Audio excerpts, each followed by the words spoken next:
So BBC Radio 2 in concert tonight. It's all about Ed Sheeran.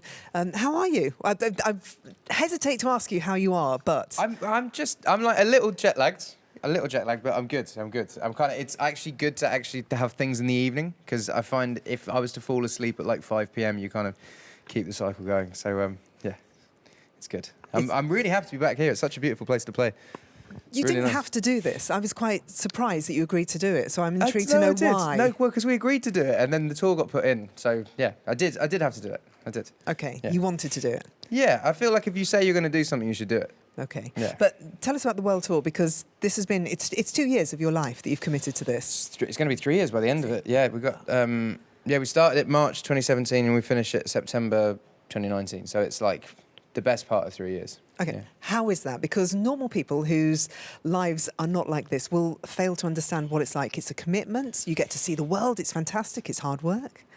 I wouldn't call it hard work. I'd just say it's work. I mean, I've never not toured. It's just now my touring is not just England and Europe. Yeah, I think the hardest slog was America, just because you have to be in America. You know, you can be in Australia for like a month and you can be in Europe for a month, but America, you have to be there for like a long period of time.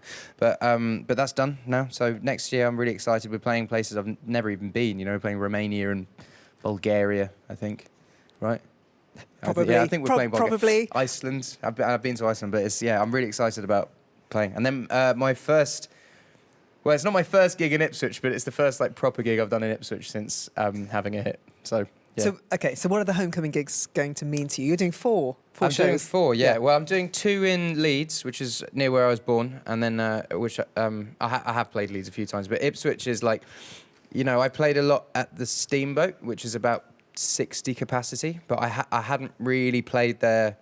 You know, I did like a small daytime gig there in like 2014, but I haven't really played in Ipswich ever. So this is like the first time. It's exciting.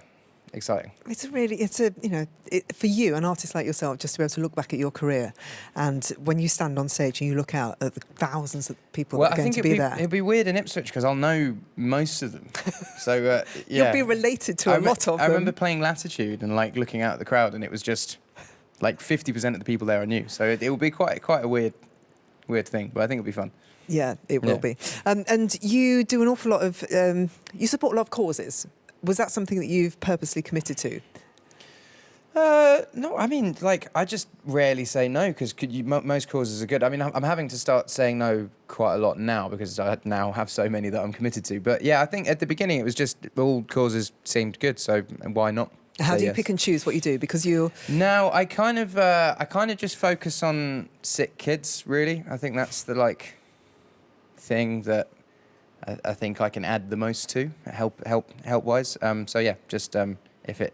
So, or when we toured around America, every place we toured, the venue would donate to, like, the local children's hospice, which, you know, I think that's the best cause for me, part-wise. Okay. You're doing something for mental health on Sunday. You're doing a show at the Roundhouse. So why did you decide to do that one? Well, that's my friend Jordan, who's in Rizzle who, you know, I've worked with and toured with. That's his thing, and he's been so passionate about that and setting that up. And, you know, it affects everyone. It's affected me. It's affected family members. It's affected my friends, and I just think it's a good thing. And he's got, you know, loads of people to play it. It's going to be a really great event. Yeah. When you say it's affected you, do you have?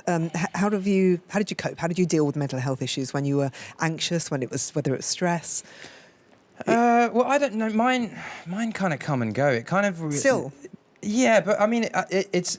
I don't think I was born with it. I think it came. I think the anxiousness came out of the gig, the church. Yeah, just like I don't really go outside a lot now, but it's kind of like I'm finding ways to do it. There's like. There's ways to get through it, but I often feel like I'm not one to talk about it, because it's not really, you know, it's not something that I was kind of born with. It's just something that is developing. Okay. Yeah. But you must get an awful lot of, like you say, kids talking to you, and you know, you mean something to a lot of people. Yeah, well, I think music can, it doesn't really have any judgment on anything. A song, like, there was artists that I was into when I was young and I didn't even know the people, but, you know, the music touched me in a way that, you know, inspired me or cheered me up or helped me cry, or, you know, music's just something that, you know, any artist can have that effect on anyone. It's quite a powerful thing. And how do you decide who you work with? Is there a criteria that you have Not really. Like, no. I mean, in terms of like when I write songs, it's just whoever wants to take the time and effort to push the song. Like, I don't really care where my songs go as long as someone loves it and wants to push it. But in terms of me personally, I work with people I listen to. So if I have you on my iTunes, chances are we might do something. Okay, so you don't have you're not a musical snob. There aren't people that you say no to. No, because I don't think I'm inherently cool, and I think to be cool, I remember like the NME doing like 100 coolest people in music, and I thought it was the most uncool thing in the world. I was like, that's surely just to be cool, you just are yourself.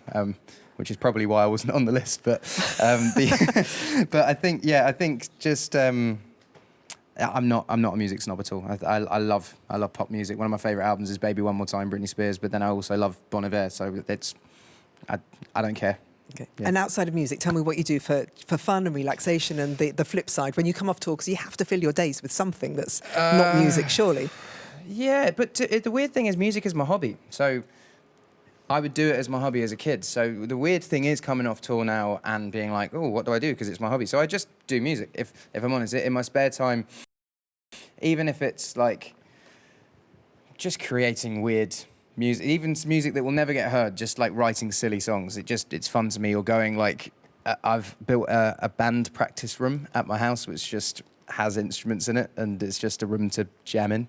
For you to be a one-man band in? No, you get people that can kind of play instruments, and you're then a kind of teenage rock band again. So just stuff like that. I like doing music as a hobby, but also like I made Lego Hogwarts. 6,000 pieces. Pretty impressive. It took like 3 weeks. I know. Where is that in the house? It's actually in Nashville. I rented a house in Nashville when I toured there, and when I finished it, I mean, it was like it's a big old thing, and I finished it and I couldn't fly home with it, so I put it on a mantelpiece somewhere, and I'm hoping the owners don't see it, and it just kind of remains there for all time, and then one day they'd be like, why have we got a Lego Hogwarts in our house? Yeah. Okay, and final question, the next album, when will we see that? When does that plan to be made? I've got things coming out. I don't know if they're albums, but I've got things coming out. But the next album will not be for a while. I think after this, September's the end of tour next year, and then I'm going to do another blackout and go away for a year, because I think it worked last time for both me and the public. I think it's good to have a little break. Have a break from each other, yeah. Yeah. Right. So that's So I think the next album, no earlier than 2020. Okay. Late 2020. Okay. I'm intrigued to know what the things are that you're going to be having out before then. But just stuff. I've got like I did a song for the film I did for the Richard Curtis Danny Boyle film. Oh, so of there's course. there's stuff like that that's just kind of all of them are looking at like shouldn't don't have say said anything. That. What is it? What's it called? No, my producer's head is just going to explode as well. It's a song. It's a song I wrote for the film. Okay. So it's like because I act in the film, and it's it's nice to have a song in the film. I would have had a song in Bridget Jones's Baby as well, but it just didn't work out. So I've always wanted a soundtrack song film. Okay. For like a romantic comedy. It's good. All right, Ed, thank you very Cool. much. Thank you.